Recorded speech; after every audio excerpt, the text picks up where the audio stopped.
하나님의 말씀 열왕기상 22절부터 보시겠습니다.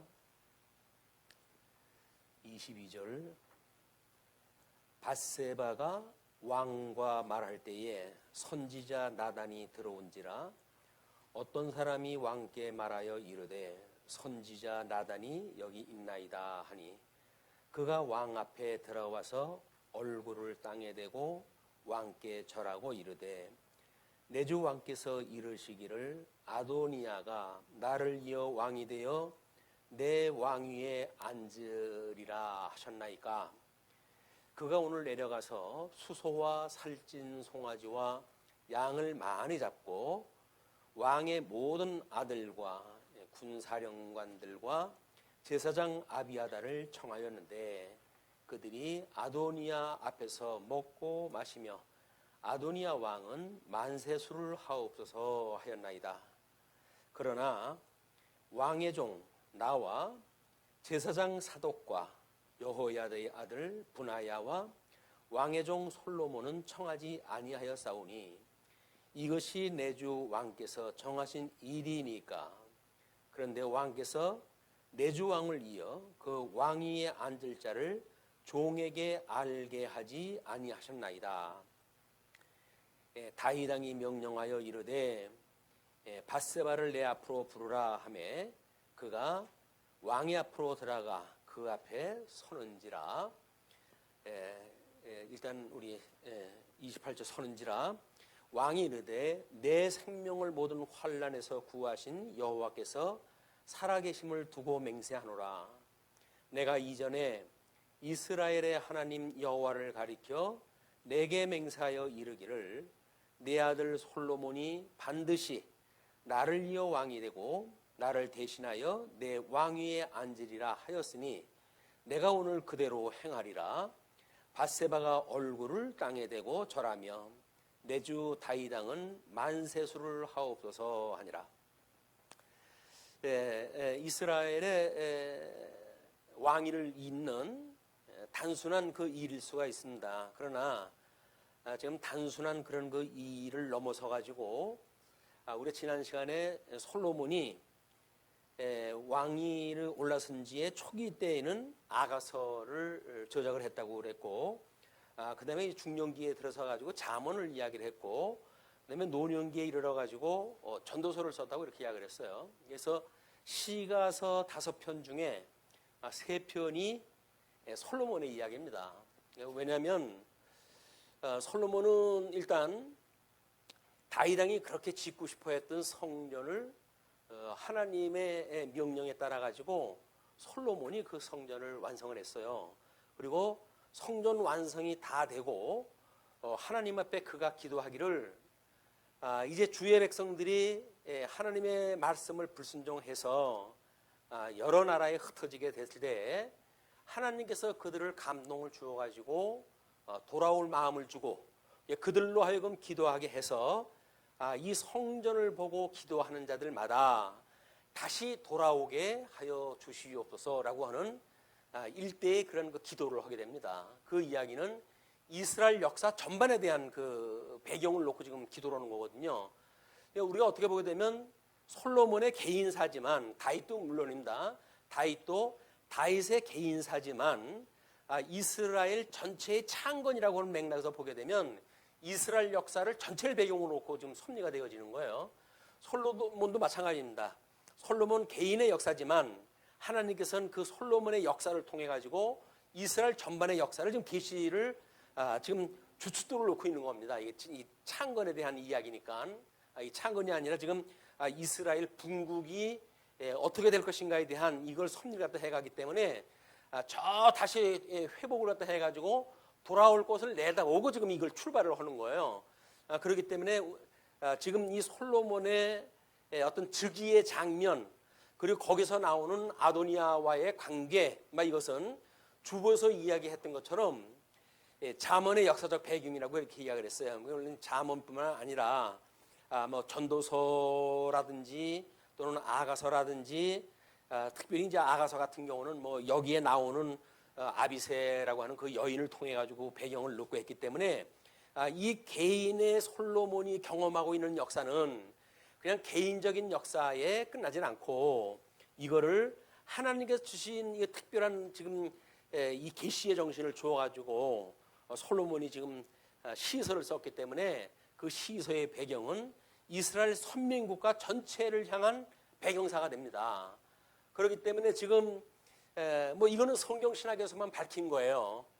다른 데서는 그렇게 내다보지를 못하죠. 이것이 그렇게 보질 못하고 있는데 지금 그래서 여기에 이제 그리스도와 적그리스도로 비교를 갖다 했지만 잠언서라든지 이런 데에서는 지혜자와 미련한 자를 대비해 가지고 쭉 설명이 되어져 있기도 하고 뭐 전도서라고 한다면 하나님 앞에 지혜를 받은 자가 어떻게 살아가는지에 대한 이런 그 내용을 기록을 했기 때문에 그냥 역사적 배경이라고 하는 단순한 그대의 사항이 아니라 하나님께서 왜 이미 너는 네 아들 솔로몬을 통해서 왕위를 잇게 할 것이고 성전을 완성케 할 거야 라고 이야기했는데도 불구하고 다윗은 노년이 돼가지고 뭐 자기 몸을 건사할 수 없음에도 불구하고 왕위를 물려주질 않아요. 그래가지고 결국 이 사단이 나게 되어진 거거든요. 이거는 하나님께서 강제로 역사를 그렇게 섭리를 갖다 해 가신다고 보여집니다. 다윗도 하나님 앞에 기도하는 사람인데 자기가 이제 뭐 그렇게 체력이 안 될 것 같으면 하나님께서 이미 왕을 이을 사람을 지목을 갖다 했고 그렇다고 한다면 그 일을 갖다 해야죠. 근데 허지를 않았다는 이야기는 개인적으로 봐가지고 만약에 성령의 역사가 아니라고 한다면 노욕이 있을 수 있는 거죠. 물려주기 싫은 거예요. 그렇게 해서 되어진 거라 할지라도 여전히 하나님께서는 그런 다윗의 노욕이라고 하는 그걸 통해 가지고 하나님의 해가시는 일이 무엇인가, 이것이 바로 솔로몬의 즉위 장면이고 그것이 지체됨으로 해가지고 나타난 현상이 아도니아가 반목을 갖다 했던 일. 급한 사람이 못 기다려요. 이제 지혜 없는 자들은 이렇게 시간이 지체되고 그러면 못 견딥니다. 뭔가 이 일이 돼야 되는데 그러니까 인간적인 방법이 동원되어지고 그래서 그것이 결국은 미련한 자라고 하는 부류에 속해가지고 잠언의 전체 배경이 된다고 보여진 거예요. 그래서 잠언의 이제 역사적 배경이라고 쓴 겁니다. 열왕기상 1장은 지금 이것이 잠언의 역사적 배경이다. 그래가지고 직임을 중심으로 해가지고 구분하다 했어요. 그래서 지금 그리스도를 예표하는 자와 적그리스도, 미련한 자를 예표하는 이런 두 가지로 볼 수가 있는데 하나는 솔로몬이라고 하는 그 인물을 통해 가지고 이제 그 계보가 이루어지고 한쪽은 학깃의 아들 아도니아를 통해 가지고 이루어진단 말이에요. 그러면 두 가지의 계보를 해서 이루어지는데 미련한 아도니아가 이제 왕위에 즉위되어진 걸 스스로 선포하는 역사가 있게 되잖아요. 그때 등장했던 인물들이 지금 나단 선지자에 의해서 고발이 됐는데 거기서 보게 되면 선지자가 없어요. 우리 창건을 했을 때 솔로몬 사무엘서를 공부했을 때 창건의 가장 중요한 거는 이 직임에 대한 질서입니다. 거기에는 선지직도 또는 제사직도 왕직도 하나님의 정하신 뜻대로 돼야 되는데 그게 메시아거든요. 메시아의 삼직은 기름 부음 받은 자에 된 거란 말이에요. 근데 그 기름 부음 받은 자에 대한 하나님의 뜻, 하나님께서는 물론 이제 그 계시 역사를 이제 해 가시는데 우리 이제 모세오경을 통해 가지고는 이 모세오경에서는 이제 거룩한 백성, 이 거룩한 백성과 그다음에 제사장 나라 이걸 약속을 갖다 했거든요. 이걸 약속을 갖다 해가지고 이제 출애굽을 한 백성들한테 이걸 약속을 했기 때문에 가나안 땅 건너를 가게 되면 이 가나안 땅이 이제 하나님이 약속했던 선민국가로 배경이 되어진단 말이에요. 그럼 이 선민국가의 배경은 이것을 이루는 역사로 되어야 됩니다. 이게. 그래서 나라의 3대 요소라고 한다면 직임이 일단 이루어져야 돼요. 이 직임이. 그래서 이것이 뭐 선지직, 그다음에 제사직, 왕직 이거에 의해 가지고 사무엘서에서 이 사무엘상에서 이걸 질서를 잡아놓은 것이 사무엘상이라고 이야기를 했어요. 그 사무엘하에서는 이렇게 직임을 잡아놓은 거를 어떻게 섭리를 갖다 해가는가에 대한 내용이 소개가 되어져 있고, 그렇기 때문에 선민국가가 이루어지는 이런 그 역사가 직임에 의해 가지고 이 선민국가가 제사장 나라가 돼야 되는데, 이 제사장 나라라고 하는 이야기는 거룩한 백성, 하나님께서 모든 그 복음을 증거로 해가지고 애굽으로 출애굽되어졌던 이스라엘을 통해 가지고 전 세계적인 국가적 배경에서 제사장 나라를 삼으신다는 거 아닙니까? 그렇기 때문에 이런 요소가 이 언약되어진 거룩한 백성과 제사장 나라를 삼으시겠다고 했던 그 약속이 구체적으로 이루어져야 되는데, 이루어지려면 일단 직임이 이루어져야 되고, 물론 사역은 의와 나라를 소개를 해야 됩니다. 그 의와 나라라고 하는 것이 지금 거룩한 백성에 대한 건 예수 그리스도, 하나님의 의가 되시는 예수 그리스도, 제사장 나라도 물론 이것이 하나님께서 약속하셨던 나라죠. 그렇기 때문에 의와 나라의 중심이 되어지는 거예요. 이거는 물론 하나님께서 이미 창세전에 작정하시고 예정을 하셨던 하나님의 이 뜻입니다. 하나님의 기뻐하시고 선하시고 온전하신 뜻을 이루어 가시는 일이 하나님이 해가시는 일이기 때문에 이 뜻을 이루어가기 위해 가지고 지금 창조 사역을 하신 거 아니에요? 창조 사역은 하셔가지고 첫째 날 우리 천상계를 창조하시고, 그 다음에 천하계를 창조를 갖다 하실 때에 아담을 만드셔가지고 이 예정을 이루어가시는 섭리 역사를 갖다 하시기 위한 배경을 이미 창세기에 다 이루신 거예요. 작정을 통해 가지고 이제 우리 대요리 문답이라든지 이런 데서 보게 되면 작정은 천사에 대한 거를 이야기를 해요. 그리고 예정은 아담에게 주어졌던 그걸 이야기를 합니다. 왜냐하면 우리 하나님의 뜻이 하늘에서 이루어진 것 같이라고 하는 그 이야기는 천사들이 지금도 영원한 이 하나님 나라에서 찬양을 하고 있단 말이에요. 그러면 이 하나님을 찬양하는 천사의 예배의 장면이 이 땅에서 이 인간을 통해 가지고 온전히 이루어지는 것이 하나님이 천하계의 섭리 역사거든요. 그렇기 때문에 지금 아담을 통해서 보여주시는 하나님의 역사는, 우리는 이제 이거를 뭐 근본 언약이라고 이야기를 했고, 그리고 이 복과 나라라고 하는 그 측면으로 봤을 때 이거를 양대 언약이라고 이야기를 한 겁니다. 뭐 우리 영원한 언약도 있기 때문에 이것이 언약의 장면은 아니지만, 일반 우리 개혁 성경 신학자들은 이거를 우리 문화 명령이라고 하는, 이 문화 명령이라든지 언약이라든지 라고 하는 이야기는 같은 단어라고 이렇게 이야기를 했어요. 그러니까 이분들이 문화 명령으로 봤다라고 이야기는 탁자와 불택자가 공이 들어 있기 때문에 이렇게 되어진 거거든요. 그 이야기는 우리는 이거를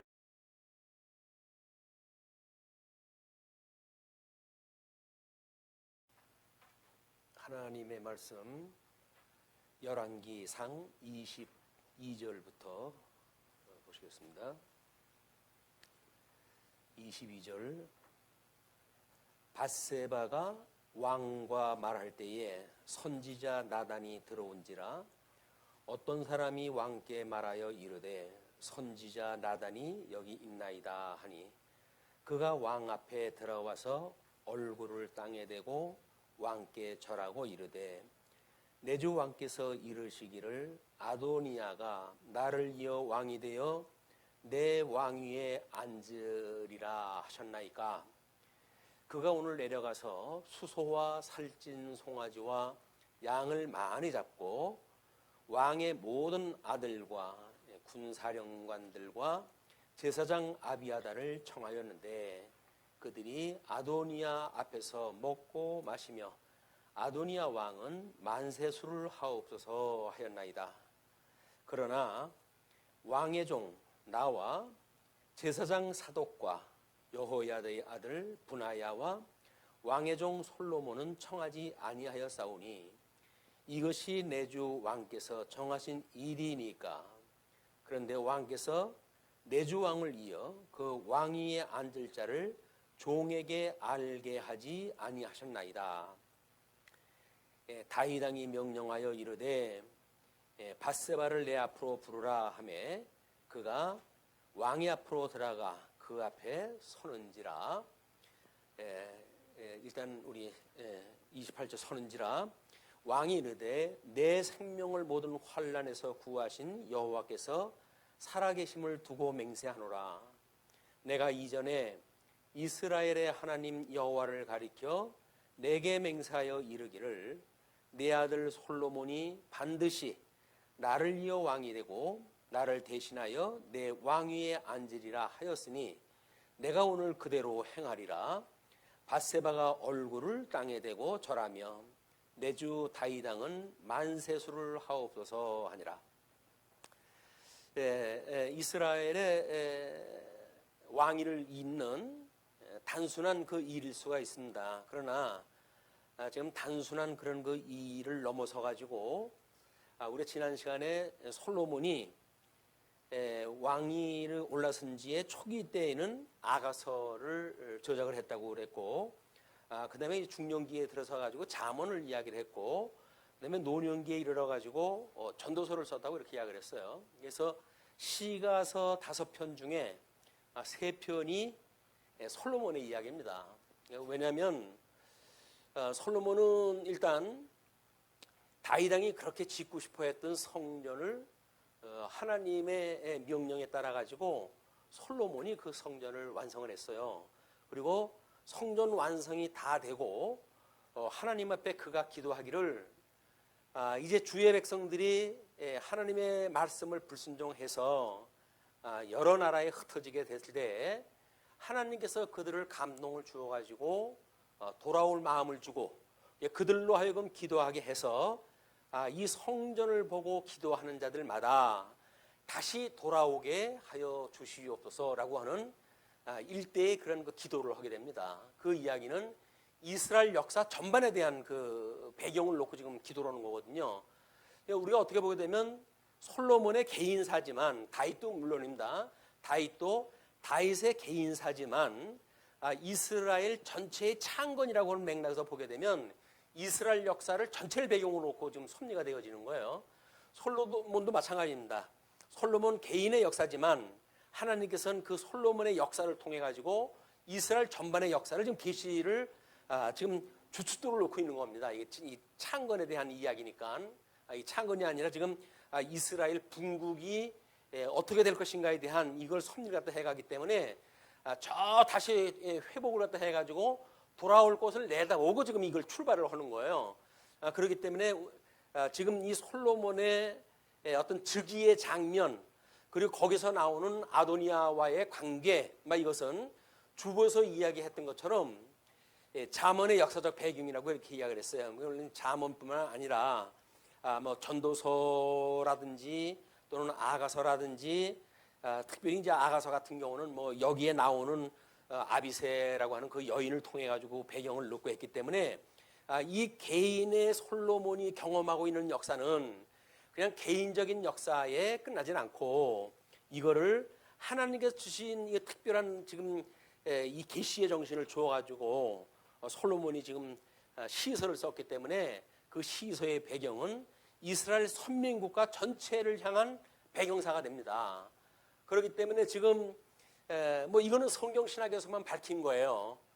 다른 데서는 그렇게 내다보지를 못하죠. 이것이 그렇게 보질 못하고 있는데 지금 그래서 여기에 이제 그리스도와 적그리스도로 비교를 갖다 했지만 잠언서라든지 이런 데에서는 지혜자와 미련한 자를 대비해 가지고 쭉 설명이 되어져 있기도 하고 뭐 전도서라고 한다면 하나님 앞에 지혜를 받은 자가 어떻게 살아가는지에 대한 이런 그 내용을 기록을 했기 때문에 그냥 역사적 배경이라고 하는 단순한 그대의 사항이 아니라 하나님께서 왜 이미 너는 네 아들 솔로몬을 통해서 왕위를 잇게 할 것이고 성전을 완성케 할 거야 라고 이야기했는데도 불구하고 다윗은 노년이 돼가지고 뭐 자기 몸을 건사할 수 없음에도 불구하고 왕위를 물려주질 않아요.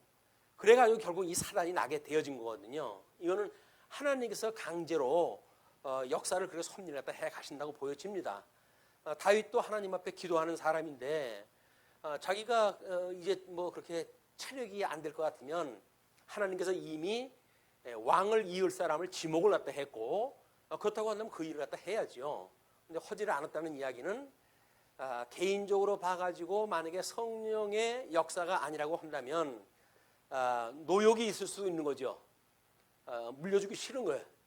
그렇게 해서 되어진 거라 할지라도 여전히 하나님께서는 그런 이 다윗의 노욕이라고 하는 그걸 통해 가지고 하나님의 해가시는 일이 무엇인가, 이것이 바로 솔로몬의 즉위 장면이고 그것이 지체됨으로 해가지고 나타난 현상이 아도니아가 반목을 갖다 했던 일. 급한 사람이 못 기다려요. 이제 지혜 없는 자들은 이렇게 시간이 지체되고 그러면 못 견딥니다. 뭔가 이 일이 돼야 되는데 그러니까 인간적인 방법이 동원되어지고 그래서 그것이 결국은 미련한 자라고 하는 부류에 속해가지고 잠언의 전체 배경이 된다고 보여진 거예요. 그래서 잠언의 이제 역사적 배경이라고 쓴 겁니다. 열왕기상 1장은 지금 이것이 잠언의 역사적 배경이다. 그래가지고 직임을 중심으로 해가지고 구분하다 했어요. 그래서 지금 그리스도를 예표하는 자와 적그리스도, 미련한 자를 예표하는 이런 두 가지로 볼 수가 있는데 하나는 솔로몬이라고 하는 그 인물을 통해 가지고 이제 그 계보가 이루어지고 한쪽은 학깃의 아들 아도니아를 통해 가지고 이루어진단 말이에요. 그러면 두 가지의 계보를 해서 이루어지는데 미련한 아도니아가 이제 왕위에 즉위되어진 걸 스스로 선포하는 역사가 있게 되잖아요. 그때 등장했던 인물들이 지금 나단 선지자에 의해서 고발이 됐는데 거기서 보게 되면 선지자가 없어요. 우리 창건을 했을 때 솔로몬 사무엘서를 공부했을 때 창건의 가장 중요한 거는 이 직임에 대한 질서입니다. 거기에는 선지직도 또는 제사직도 왕직도 하나님의 정하신 뜻대로 돼야 되는데 그게 메시아거든요. 메시아의 삼직은 기름 부음 받은 자에 된 거란 말이에요. 근데 그 기름 부음 받은 자에 대한 하나님의 뜻, 하나님께서는 물론 이제 그 계시 역사를 이제 해 가시는데 우리 이제 모세오경을 통해 가지고는 이 모세오경에서는 이제 거룩한 백성, 이 거룩한 백성과 그다음에 제사장 나라 이걸 약속을 갖다 했거든요. 이걸 약속을 갖다 해가지고 이제 출애굽을 한 백성들한테 이걸 약속을 했기 때문에 가나안 땅 건너를 가게 되면 이 가나안 땅이 이제 하나님이 약속했던 선민국가로 배경이 되어진단 말이에요. 그럼 이 선민국가의 배경은 이것을 이루는 역사로 되어야 됩니다. 이게. 그래서 나라의 3대 요소라고 한다면 직임이 일단 이루어져야 돼요. 이 직임이. 그래서 이것이 뭐 선지직, 그다음에 제사직, 왕직 이거에 의해 가지고 사무엘서에서 이 사무엘상에서 이걸 질서를 잡아놓은 것이 사무엘상이라고 이렇게 이야기를 했어요. 그 사무엘하에서는 이렇게 직임을 잡아놓은 것을 어떻게 섭리를 갖다 해가는가에 대한 내용이 소개가 되어져 있고 그렇기 때문에 선민국가가 이루어지는 이런 그 역사가 직임에 의해 가지고 이 선민국가가 제사장 나라가 돼야 되는데 이 제사장 나라라고 하는 이야기는 거룩한 백성, 하나님께서 모든 그 복음을 증거로 해가지고 애굽으로 출애굽되어졌던 이스라엘을 통해 가지고 전 세계적인 국가적 배경에서 제사장 나라를 삼으신다는 거 아닙니까? 그렇기 때문에 이런 요소가 이 언약되어진 거룩한 백성과 제사장 나라를 삼으시겠다고 했던 그 약속이 구체적으로 이루어져야 되는데 이루어지려면 일단 직임이 이루어져야 되고 물론 사역은 의와 나라를 소개를 해야 됩니다. 그 의와 나라라고 하는 것이 지금 거룩한 백성에 대한 건 예수 그리스도 하나님의 의가 되시는 예수 그리스도 제사장 나라도 물론 이것이 하나님께서 약속하셨던 나라죠. 그렇기 때문에 의와 나라의 중심이 되어지는 거예요. 이거는 물론 하나님께서 이미 창세전에 작정하시고 예정을 하셨던 하나님의 이 뜻입니다. 하나님의 기뻐하시고 선하시고 온전하신 뜻을 이루어 가시는 일이 하나님의 행하시는 일이기 때문에 이 뜻을 이루어가기 위해 가지고 지금 창조 사역을 하신 거 아니에요? 이 창조 사역은 하셔가지고 첫째 날 우리 천상계를 창조하시고 그 다음에 천하계를 창조를 갖다 하실 때에 아담을 만드셔가지고 이 예정을 이루어가시는 섭리 역사를 갖다 하시기 위한 배경을 이미 창세기에 다 이루신 거예요. 작정을 통해 가지고 이제 우리 대열이 문답이라든지 이런 데서 보게 되면 작정은 천사에 대한 거를 이야기를 해요. 그리고 예정은 아담에게 주어졌던 그걸 이야기를 합니다. 왜냐하면 우리 하나님의 뜻이 하늘에서 이루어진 것 같이 라고 하는 그 이야기는 천사들이 지금도 영원한 이 하나님 나라에서 찬양을 하고 있단 말이에요. 그러면 이 하나님을 찬양하는 천사의 예배의 장면이 이 땅에서 이 인간을 통해 가지고 온전히 이루어지는 것이 하나님이 천하계의 섭리 역사거든요. 그렇기 때문에 지금 아담을 통해서 보여주시는 하나님의 역사는 우리는 이제 이거를 뭐 근본 언약이라고 이야기를 했고, 그리고 이 복과 나라라고 하는 그 측면으로 봤을 때 이거를 양대 언약이라고 이야기를 한 겁니다. 뭐 우리 영원한 언약도 있기 때문에 이것이 언약의 장면은 아니지만 일반 우리 개혁 성경 신학자들은 이거를 우리 문화 명령이라고 하는 이 문화 명령이라든지 언약이라든지 라고 하는 이야기는 같은 단어라고 이렇게 이야기를 했어요. 그러니까 이분들이 문화 명령으로 봤다라고 이야기는 택자와 불택자가 공이 들어 있기 때문에 이렇게 되어진 거거든요. 그 이야기는 우리는 이거를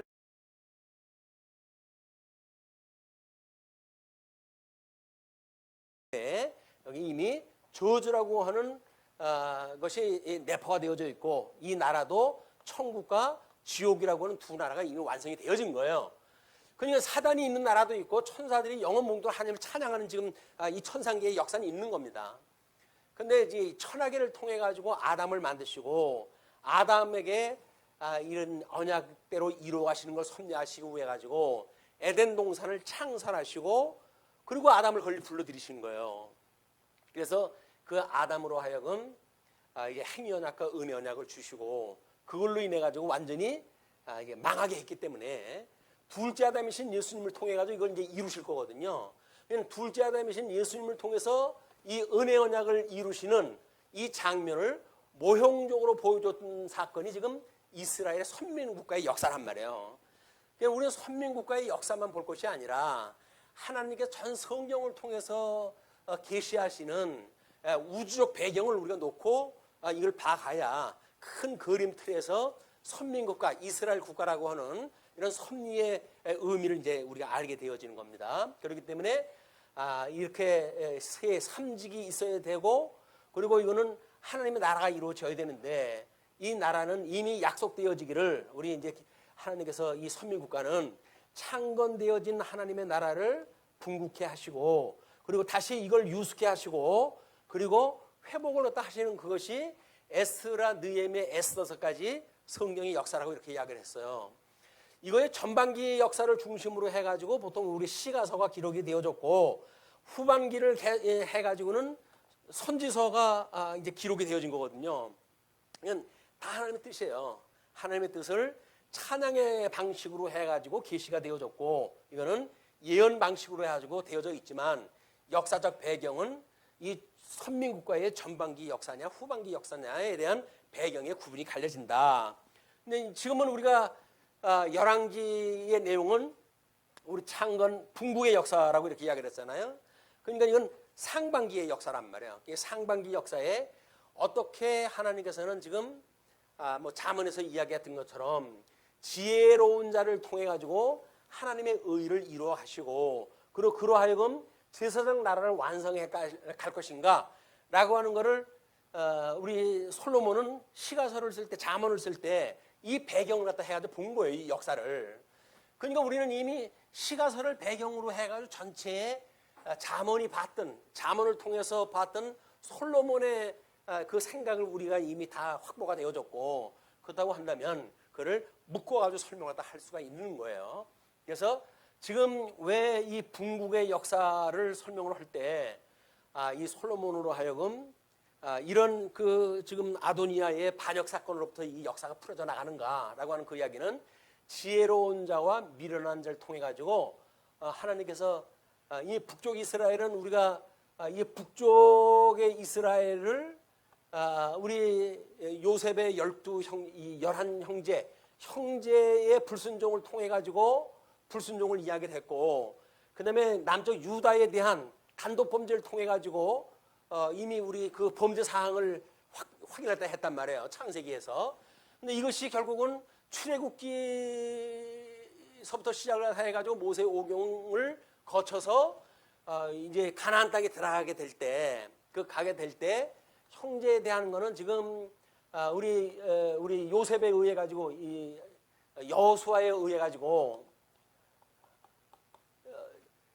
애굽에서 나온 지 20세가 넘었는데도 불구하고 가나안 땅에 들어간 초유의 인물이에요.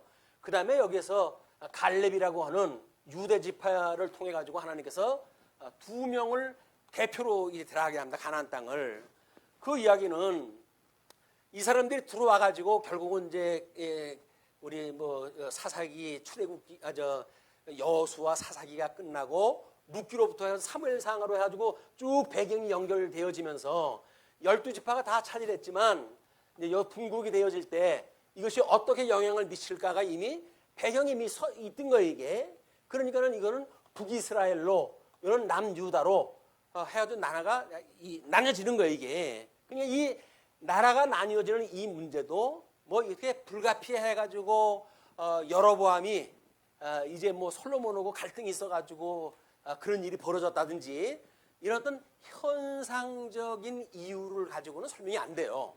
이건 이미 하나님께서 이 범죄 사건서부터 해가지고 이미 다 모자이크가 된 거예요, 이걸.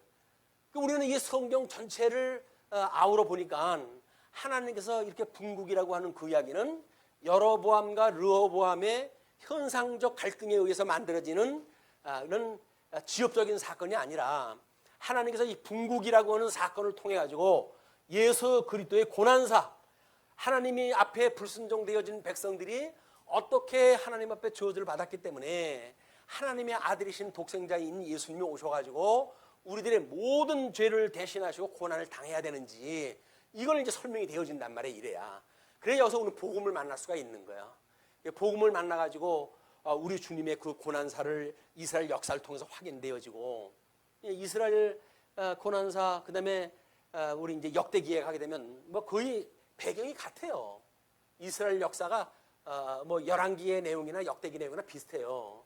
근데 어떤 사람은 그거를 뭐 열왕기의 내용을 빠진 거를 역대기서에서 뭐 보충했다든지 이렇게 이야기를 하는데, 하나님은 이건 절대적인 하나님의 주권에 의해 가지고 계시의 정신을 두어 가지고 전 성경 배경사를 이해한 가운데 기록으로 하게 하셨지, 그렇게 뭐 불가피하게 문제가 생겼기 때문에 뭐 보완을 한다든지 이런 형식이 아니다.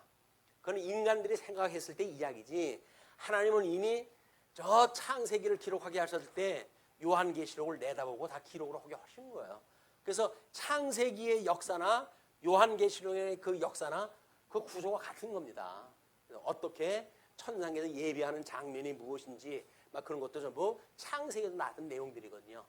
그런 내용들을 우리가 보게 되면 창세기로부터 요한계시록까지 이걸 한 줄로 성경을 이해하는 것이 매우 필요하다. 그걸 우리가 이제 그 통시적인 관점에서의 그 관점이라고 이렇게 이야기를 했어요. 그러나 지금 이렇게 이거를 선민국가에서 분국이나 유수나 어떤 공시적인 입장에서 봤을 때 같은 내용임에도 불구하고 의미가 다른 의미를 부여해가지고 보잖아요.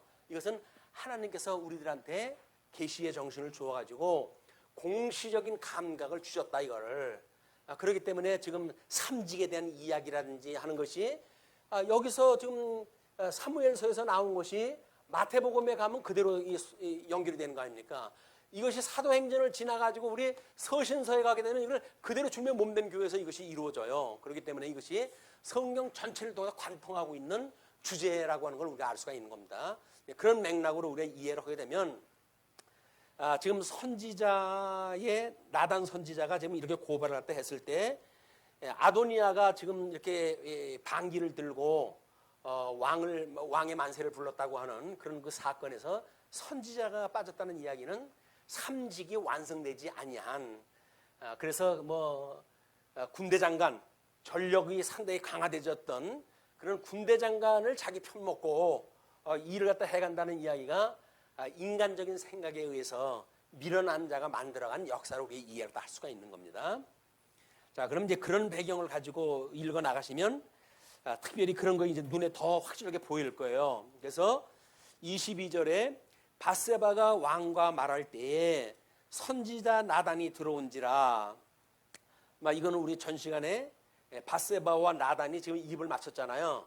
당신이 먼저 들어가서 말을 갖다 하면 내가 뒤따라 들어가서 그 일을 갖다 돕겠다, 이렇게 약속이 되어졌기 때문에 약속대로 진행이 되어진 거예요.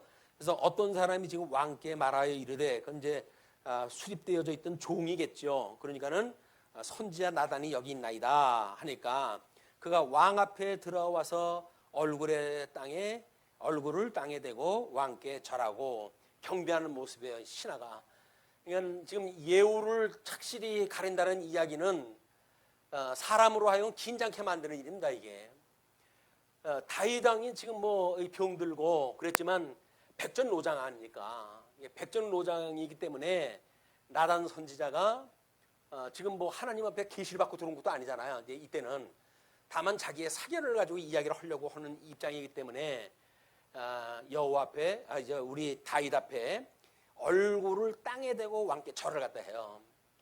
그런 경외를 갖다 한다는 이야기는 왕으로 하여금 긴장하게 만들죠. 제가 왜 그러지? 무슨 일이 있나? 이렇게 볼 수 있는 거 아니에요? 옛날처럼 와가지고 왕이 그럴 수가 있습니까? 이렇게 해가지고 책망했던 사람인데 오늘따라 완전히 안면 바꿔가지고 와가지고 인사를 갖다 절을 갖다가 하고 경배를 다 하니까 오늘 왕으로 하여금 경각심을 불러일으킨 사건이에요, 이게. 우리가 지금 세상은 하도 변해가지고 전부 우리 모든 프로가 정치 프로가 되더라도 전부가 그걸 뭐라 그래요? 요즘 예능 프로, 예능화되어져 가고 이제 모든 게. 그러면 세상이 가벼워진다는 이야기입니다. 농담 위주로 해가지고 가벼운 세상이 만들어져 가고 있다는 이야기는 경박스러워져 간다는 거예요. 세상 자체가 깊은 생각을 안 해요. 그러니까 이제 지금 우리 SNS의 문화도 왜 단문에 대한 것을 사람들이 즐겨하고 장문에 대한 것을 배격을 할까라고 하는 그것이 긴 사색을 못합니다. 사단이 그렇게 두질 않아요. 길게 사색을 하고 인간의 본질을 생각하고 하나님이 어떠한 분인가에 대한 하나님에 대한 걸 연구하고 그런 걸 놔두질 않아요. 요즘도 짤이라고 해가지고 그 유튜버들이 돈 버는 방법이 뭡니까? 그 구매 수에 의해 가지고 이제 올라가거든요. 그에 의해서 광고주가 걸리게 되고 그 광고주에 따라 가지고 이제 수입이 만들어지고 그러기 때문에 어떻게든지 가볍게 만들고 다른 사람들한테 부담 없는 이야기로 접근하고 세상 거야. 무슨 돈 벌기 위해서 그러니까 어떻게 있어요? 그건 세상에 그런 거니까. 근데 교회에서 그걸 흉내를 내는 거예요. 이제 교회에서 흉내를 내 가지고 어떻게 하면 짧게 하겠느냐? 우리처럼 1시간짜리 강론 들어가면 보는 사람은 없습니다. 그거 숨 막혀서 못 봐요. 1시간짜리 어떻게 봅니까? 온몸이 그냥 비비 틀려가지고 못 봐요. 그러니까는 1시간씩 앉아가지고 강론 들을 수 있다는 이야기는 하나님께서 붙들어 주신 사람들이에요. 오후 예배 못 드리고 가잖아요. 오전 것만 해도 이거 힘든데 오후까지 어떻게 해? 난 못해. 죽어도 못해. 가시는 거예요. 근데 정말 우리가 인생이 걸린 문제라고 한다면 그게 그렇게 쉽게 설명할 이야기가 아니에요. 이게 정말 진중하게 생각할 일이거든요. 인생이 도대체 뭐냐, 이게 우리가 왜 이렇게 해야 되냐 라야 되는데 그러기에는 너무 세상이 힘들어요. 너무 힘들고 지탱하기도 힘들고 그런데 거기다가 가외것 아니에요. 가외것. 돈 벌고 일상생활하는 거는 전혀 상관없이 휴무일 골라가지고 하게 되어지는 주일날 모터 음식은 주일날 불러가지고 1시간씩이나 고문을 갖다 하듯이 이제 강론을 갖다 해야 되고 그러니까 사람들이 질려버리는 거예요. 근데 뭐 우리 아들도 그랬다 그러는데 좀 쉽게 좀 쌈박하게 좀 박 목사님처럼 뭐 좀 하시지. 뭐 목사님 뭐 우리 아버지 너무 복잡해가지고 쉬운 게 능사가 아니잖아요. 그런데도 모르는 사람은 아니 그래도 쉽게 뭐 사람이 들어야 되지 않느냐. 물론 사람이 들어야 되겠죠. 그러나 하나님께서 깨닫게 하시지 않으면 천만인이 들어온들 무슨 소용이 있겠어요. 그런 걸 우리가 이해를 못하는 거예요. 하나님이 주관하신다고 하는 걸 이해를 못하니까 인식의 주관자가 우리 하나님 성령 하나님이시고 인식의 주관자인 성령 하나님께서 이 성경 기록되어져 있는 성자 하나님에 대한 기록을 텍스트로 해가지고 그것이 우리 인식의 도구라고 이렇게 이야기를 했어요. 그리고 인식의 대상인 우리 성부 하나님이 어떠한 분인가를 우리 깨닫게 되어진단 말이에요. 그래서 삼위일체 하나님에 대한 걸 공부하도록 하는 것이 성령 하나님의 인식의 원리인데, 근데 우리는 뭐 흥미가 있고 뭐 사람이 들어야 알지 이런 이야기를 하는데, 어차피 하나님께서 말씀을 귀하게 하시려고 한다면 우리 사무엘이 출생했을 때처럼 하나님의 말씀이 희귀해서 말이 없어요. 말씀이 안 해요. 그럼 지금이 뭐 엄청난 그 말씀의 풍년의 시대에 사는 것 같잖아요. 그러나 사실은 하나님의 말씀이 희귀한 때입니다. 이단들 이야기나 혹할까 이렇게 해가지고 생명을 논하고 이렇게 되어질 때는 사람들이 별로 그렇게 관심이 없어요. 근데 하나님과 우리는 불러내가지고 그래도 이걸 공부하게 하신다는 이야기는 우리가 1%에 속하는 게 맞긴 맞구나. 이런 믿음의 확신을 갖는 기회가 됐으면 좋겠어요. 이거는 희귀성. 그 희귀성이라고 하는 그 이야기는 하나님께 특별히 붙들은 자에 의해 가지고 이 어두운 때에 그 말씀을 통해서 뭔가를 준비하시고 이제 정하신 때가 되면 그걸로 해가지고 폭발력을 일으킬 수 있는 때가 이제 오게 하시겠죠. 그때까지는 우리가 엎드려서 일하다 하는 수밖에 없다. 지금서부터 뭐 인기 얻고 싶고 이러면 이건 못해요. 이 일은. 관심 없습니다. 사람들. 진리에 대해서 관심이 없어요. 어떻게 하면 이 세상에서 많은 사람들한테 전부 관종들이 돼가지고 관심받는 종자, 우리가 관심받는 종자가 돼가지고 우리가 어떻게 세상 사람들한테 관심받는 자에 관심이 있지, 하나님이 어떠한 분인가에 대해서 뭔 관심이 있겠어요. 세상 사람들이. 하나님께서 우리한테 특별히 불러내가지고 하나님한테만 관심을 두게 하시는 거예요. 하나님만 바라보게 하시고. 이게 보통 일입니까 이게? 아니 비교해도 알잖아요. 모든 사람이 안 그러는데 왜 우리만 하나님이 특별히 하나님만을 바라보고 살게 하실까? 이런 특별히 부름을 받은 사람들이 아니면 안 된 거예요. 이런 시대적 우리 역사적 사명감을 우리가 가지고 일을 갖다 해가야 될 충분한 이유가 있다고 보여집니다. 재미없는 말을 하니까 갖다 붙이기도 해가지고 그걸 또 뭐 제 명분을 갖다 만들고 그러는 거 아니냐. 근데 명분 만들면 모르겠어요. 제가 뭐 은퇴 1년 남겨두고 관심을 받으면 무슨 관심을 받겠다고 그렇게 하겠습니까? 그거 아니에요. 노역도 없어요. 그러고 보니까 그러니까는 뭐 못한다고 그랬는데도 불구하고 뛰어막히니까 하잖아요. 또 하나님은 허기 하시는 거지 하고 싶다고 되는 것도 아니고 하기 싫다고 해가지고 안 되는 것도 아니다. 이것이 나이를 먹고 이제 철이 드니까 깨달아져요. 그게 이거는 하나님이 그냥 가게 하신 대로 가는 게 이게 지혜자가 하는 일이다. 아마 이것이 지금 다윗도 그때를 기다렸는지도 모르겠어요. 이제 그 기다렸는지도 모르겠고 하나님께서 그때까지 뭐 정신 놓고 어떻게 하든지 뭐 몸이라도 조금 덥게 해가지고 생명 수완을 좀 연장시키고 싶은 마음을 뒀는지도 모르겠죠. 그러나 여전히 그것도 하나님께서 그런 길로 인도하셨다고 보여집니다. 그러니까 이런 지금 역사가 있게 되어지는 거예요. 그래서 나단이 보고한 그런 그 일대로 그 사건이 쭉 보고되어진 거예요. 근데 그렇게 보고를 듣고는 다윗 왕이 명령을 해가지고 밧세바를 내 앞으로 부르라고 이야기를 합니다. 그가 왕이 앞으로 이제 들어가서 그 앞에 섰어요.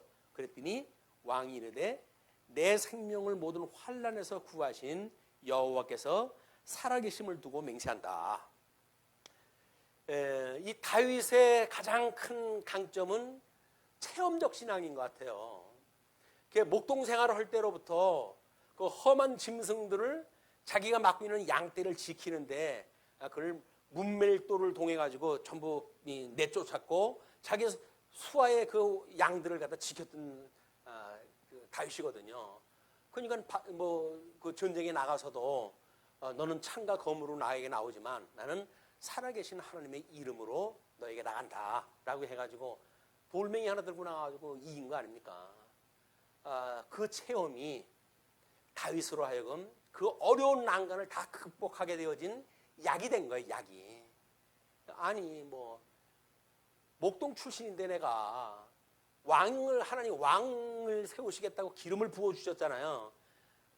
그래 놓고는 20년 세월이 흐른 거예요. 그냥. 그러니 그게 보통 역사입니까? 기대할 것이 없으면 말도 안 해. 왕을 주신다고 그러면서 주님 저를 어떻게 이렇게 돌리십니까? 뱅글뱅글 거기서 그냥 광야에서 완전히 미친 척 해가지고 침을 질질 흘리고 그런 그 역사의 이 다윗의 역사를 누가 나는 다윗같이 뭐 하고 싶고 그런 낭만적인 건 추상적인 거예요. 다윗이 얼마나 뼈아픈 삶을 살았는데 뭘 지금 살아가는 삶도 제대로 못 사는 사람이 다윗같이 살고 싶고 무슨 누구처럼 살고 싶고 그런 얘기 하는 거 아니에요. 너 지금 죽을래? 한번 맛 좀 볼래? 맛을 못 보니까 그렇지. 무슨 그 사람 앞에서 자랑을 하다 삼아가지고 그 일 갖다 해가지고 그걸 뽐내려고 그걸 달라고 그러겠어요. 그거 하나님 앞에 구하는 것도 아닌다 그거. 주신 은혜 감사하고 지금 있는 거 가지고 우리가 살아가는 것도 벅찬데 감사가.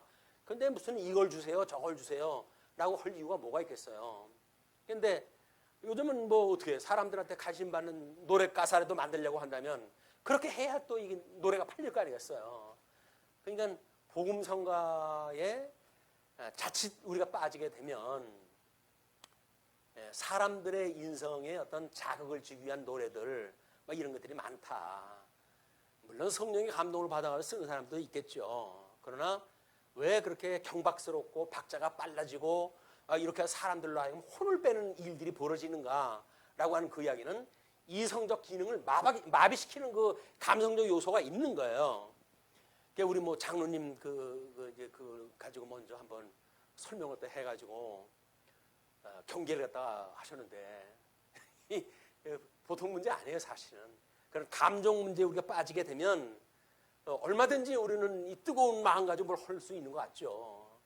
뭐 예배 시작될 때 뭐 한 30분 동안 찬송을 부른다고 해가지고 그냥 두들겨 대고 혼을 빼놓고 말씀을 증거하니까 뭐 말씀을 제대로 증거하는지 거꾸로 하는지 몰라요 사람들이. 전부 뭐 가슴만 뜨거워져 있어가지고 그리고 그냥 뭐 다른 말을 갖다 하거나 맞는 말을 갖다 하거나 할렐루야 아멘 뭐 해가지고 추임새를 넣고 그거는 신앙 고백도 아니에요. 추임새지.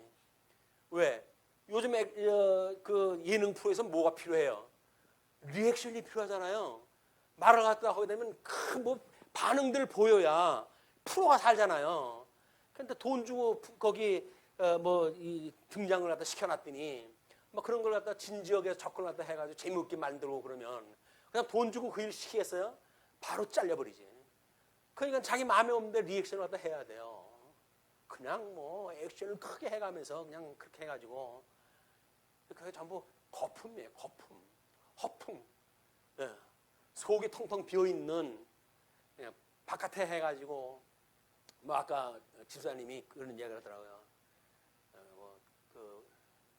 우리 포장을 과대 포장할 때 해가지고 뭐 썩은 음식을 들여놓고는 뭐 그걸 팔았다고 이제 그렇게 이야기를 전화했다 했더니 중간에 끊어버리더라고 그렇게 이야기를 하시는데 말이 포장 아니에요. 포장이 뭐예요? 소갈매기 숨기는 거지 포장이. 소갈매기를 갖다 숨기는 게 포장 아니에요.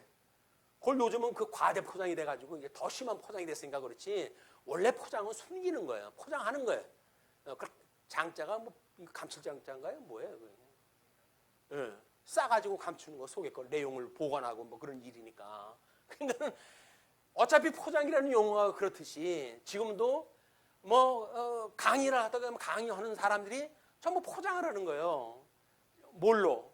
진리를 갖다 보여줄 생각은 안 하고 강론자의 뭐 스펙을 갖다가 가지고 포장을 갖다 해버린다든가, 뭐 자기의 어떤 그런 일반 학문을 갖다 했던, 그래가지고 인문주의적인 그런 사상, 철학 사상을 가지고 그걸 설명하다 하니까 전부 포장된 것들이에요. 거기 진리가 없습니다. 우리 진리를 한다는 이야기는 텍스트 중심으로 봐야 돼. 이걸 텍스트 중심으로 봐야 된다. 성경 중심으로 봐가는 일이 너무나 틀림없는 일이다, 이렇게 보시면 될 것 같습니다. 그래서 지금 이제 그 왕이 제가 하나님 앞에 그렇게 맹세하다 하겠다. 내가 이전에 이스라엘의 하나님이 여호와를 가리켜 내게 맹세하여 이르기를 내 아들 솔로몬이 반드시 나를 이어 왕이 되고 나를 대신하여 내 왕위에 앉으리라 하였으니 내가 오늘 그대로 행하리라. 이건 바세바한테도 이야기를 했지 않겠어요? 바세바의 이 아들이니까 이제 그걸 이야기를 했겠죠. 야, 오늘 하나님이 나단 선지자를 통해 가지고 이러이러한 나한테 예언을 또 하셨다. 그러니까 너 힘들어도 조금만 참아라. 그럼 네 아들 솔로몬이 나의 대를 이어서 이제 왕이 될 거야. 뭐 이렇게 가지고 기대를 줬을 거예요. 이제 분명히 사랑하는 아내니까 특별히. 그러니까 그대로 행하리라라고 이야기를 했어요. 바세바가 얼굴을 땅에 대고 절하며 내 주 다윗 왕은 만세소를 하옵소서. 이제야 정신이 돌아왔군요. 하나님의 그 언약했던 말씀을 이제 기억하셨군요. 때가 이때인가 보나이다라고 하는 얘기죠. 만세소를 하옵소서 하고 32절로부터 37절까지 솔로몬 즉위식을 명령해요. 다윗 왕이 이르되 제사장 사독과 선지자 나단과 여호야다의 아들 분하야를 내 앞으로 부르라 하니 그들이 왕 앞에 이른지라. 왕이 그들에게 이르되 너희는 너희 주의 신하들을 데리고 내 아들 솔로몬을 내 노새에 태우고 기온으로 인도하여 내려가고 거기서 제사장 사독과 선지자 나단은 그에게 기름을 부어 이스라엘 왕으로 삼고 너희는 뿔나파를 불며 솔로몬 왕은 만세수를 하옵소서 하고 그를 따라 올라오라. 그가 와서 내 왕위에 앉아 나를 대신하여 왕이 되리라. 내가 그를 세워 이스라엘과 유다의 통치자로 지명하였느니라. 이런 천청명령 같은 이야기가 어딨어요. 근데 그 사건이 어디서 이렇게 그림자가 또 하나 보이질 않습니까? 어디서 이런 장면이 등장을 해요. 우리 나중에 에스라, 느헤미야, 에스더, 우리 마지막 선민국가 회복의 마지막 장면에서 하나님이 그런 그 하나님의 사람들을 구할 때 그들을 공략하는 자를 심판하시는 장면이 이 장면은 그대로 나와요. 그렇죠? 자기 노새를 태우고 자기가 모시는 상전 취급을 하라잖아요.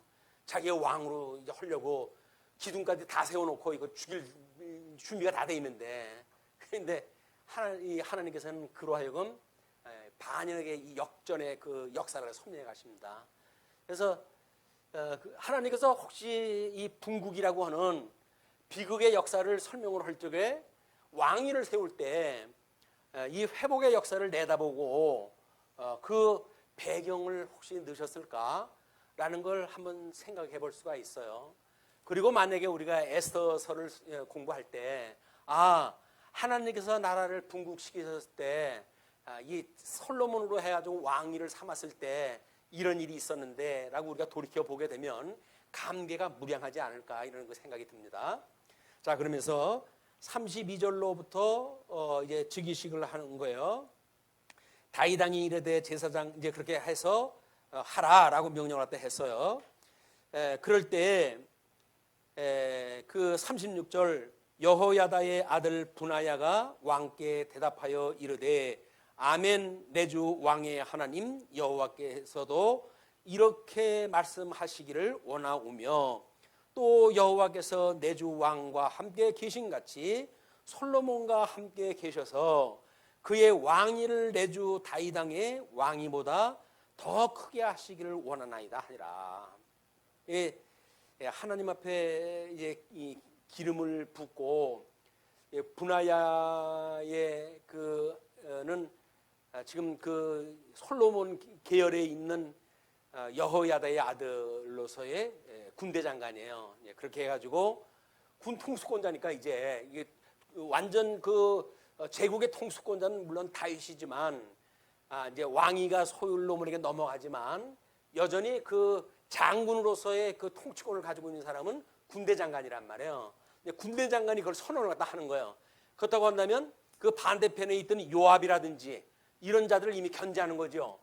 왕권에 의해 가지고 왕의 명령에 의해서 내가 왕 앞에 이렇게 이야기를 했으므로 이 일은 너희들 앞에 유효한 거야 라고 하는 선언입니다.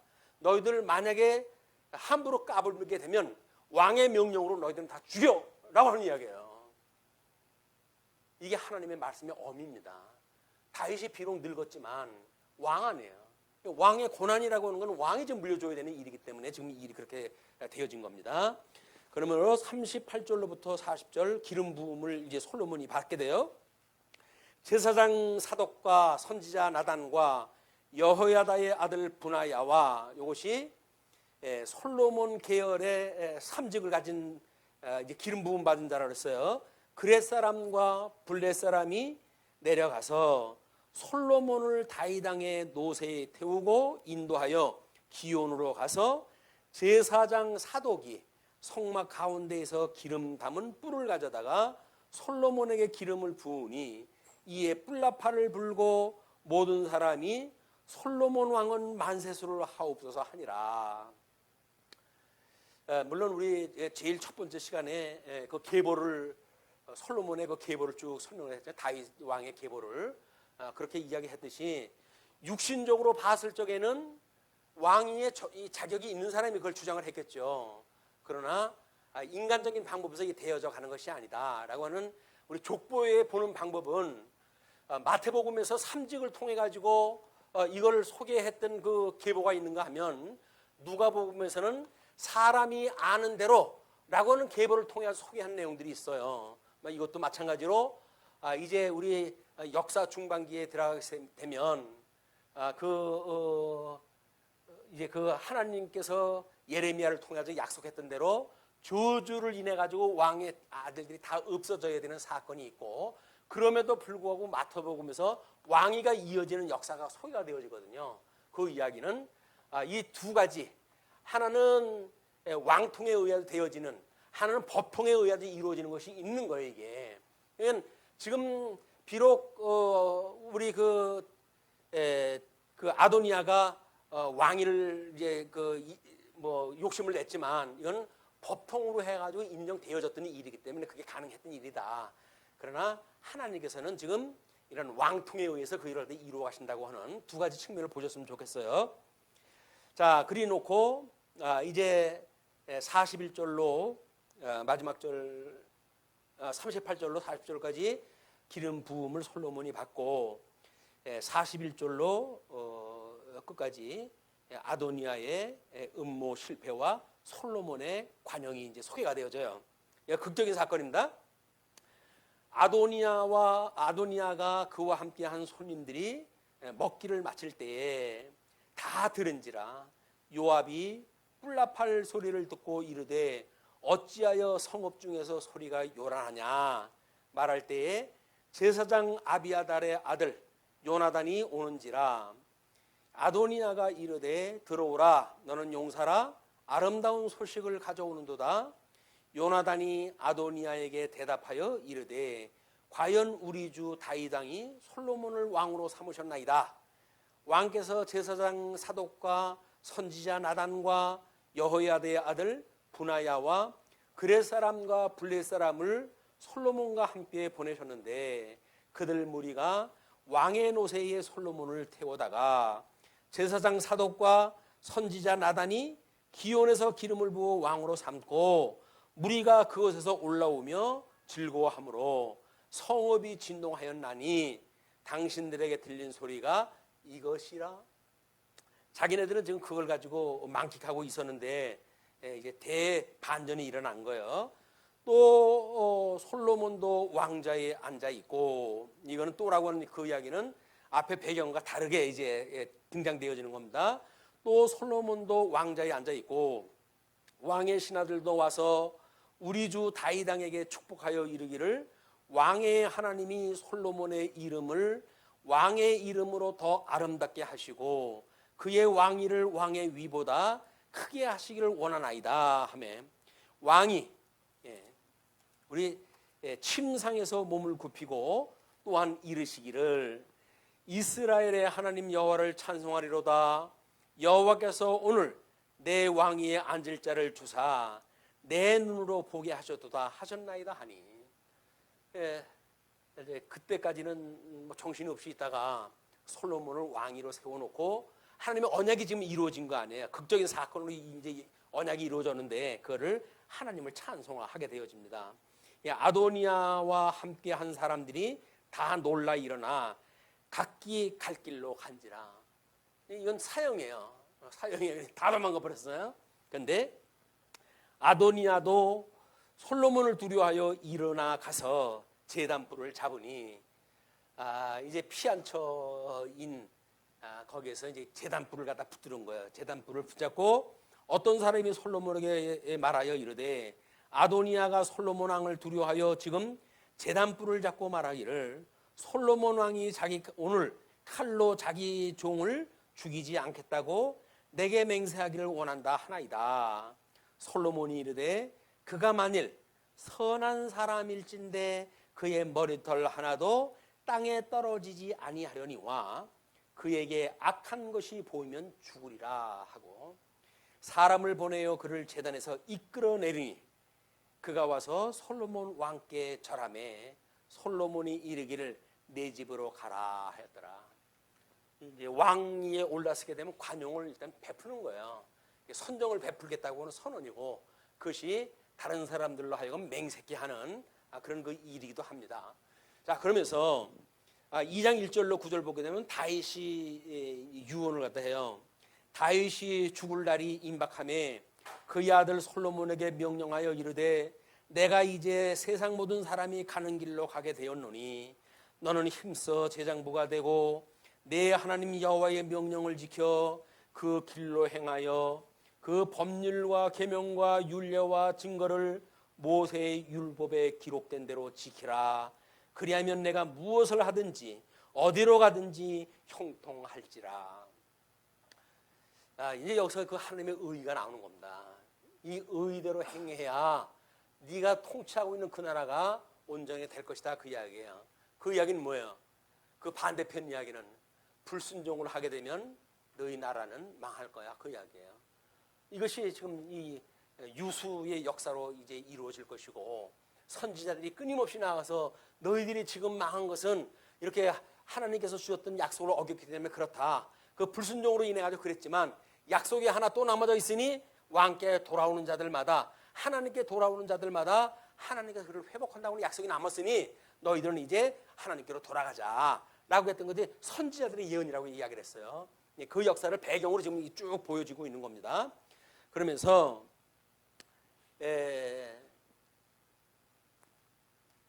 그러나 우리 이제 그렇게 이야기를 하다 한 뒤에 예언을 갖다 하면서 형통할지라 4절 여호와께서 내 일에 대하여 말씀하시기를 만일 내 자손들이 그들의 길을 삼가 마음을 다하고 성품을 다하여 진실이 내 앞에서 행하면 이스라엘 왕위에 오를 사람이 내게서 끊어지지 아니하리라 하신 말씀을 확실히 이루게 하시리라. 하나님은 끝이지 않는다고 이야기를 했어요. 또 유다 지파를 통해 가지고 네 왕의 홀이 끊이지 않는 약속에 의해 가지고 좀 다윗 왕국이 만들어졌고 그리고 솔로몬에 의해서 이 왕위는 계속 되어질 거거든요. 하나님의 그 약속을 믿고 지금 그렇게 구하는 겁니다. 그렇게 이루게 하시리라.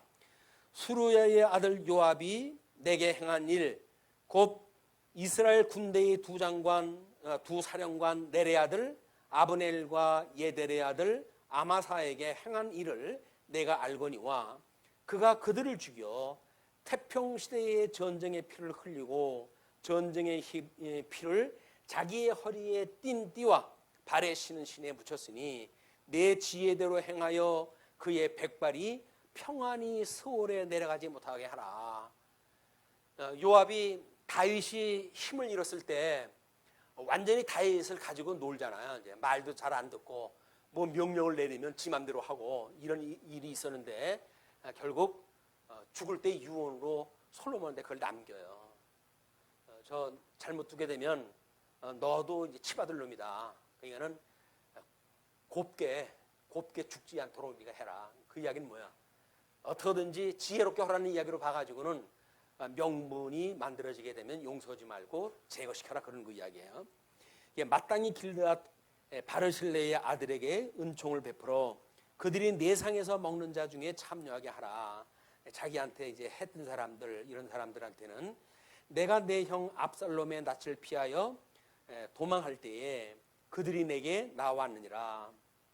바울임 베냐민 사람 게라의 아들 시므이가 너와 함께 있나니 그는 내가 마하나임으로 갈 때에 악독한 말로 나를 저주하였느니라. 그러나 그가 요단에 내려와서 나를 영접함으로 내가 여호와를 두고 맹세하여 이르기를 내가 칼로 너를 죽이지 아니하리라 하였노라. 그때도 다윗은 다시 이제 그 황궁되어지는 좋은 때니까 자기를 있는 대로 저주했던 시므이지만 그걸 용서하다 해요. 그러나 이제 자기 왕위를 물러줄 때 그를 다 이야기를 합니다. 그걸 그냥 두지 말고 제거시켜라. 그러나 그를 무죄한 자로 여기지 말지어다. 너는 지혜 있는 사람이므로 그에게 행할 일을 알지니 그의 백발이 피 가운데 서울에 내려가게 하라.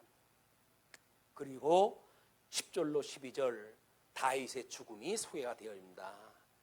그 파란만장했던 다윗의 죽음의 역사는 단 세 줄로 설명이 되어져요. 다윗이 그의 조상들과 함께 누워 다윗성에 장사되니 다윗이 이스라엘 왕이 된 지 40년이라 헤브론에서 7년 동안 다스렸고 예루살렘에서 33년 동안 다스렸더라. 그래서 이제 그 북국과 또는 합쳐가지고 남북을 통일해가지고 다스렸던 40년 역사를 이야기를 합니다. 그러면서 솔로몬이 그의 아버지 다윗의 왕위에 앉으니 그의 나라가 심히 견고하니라.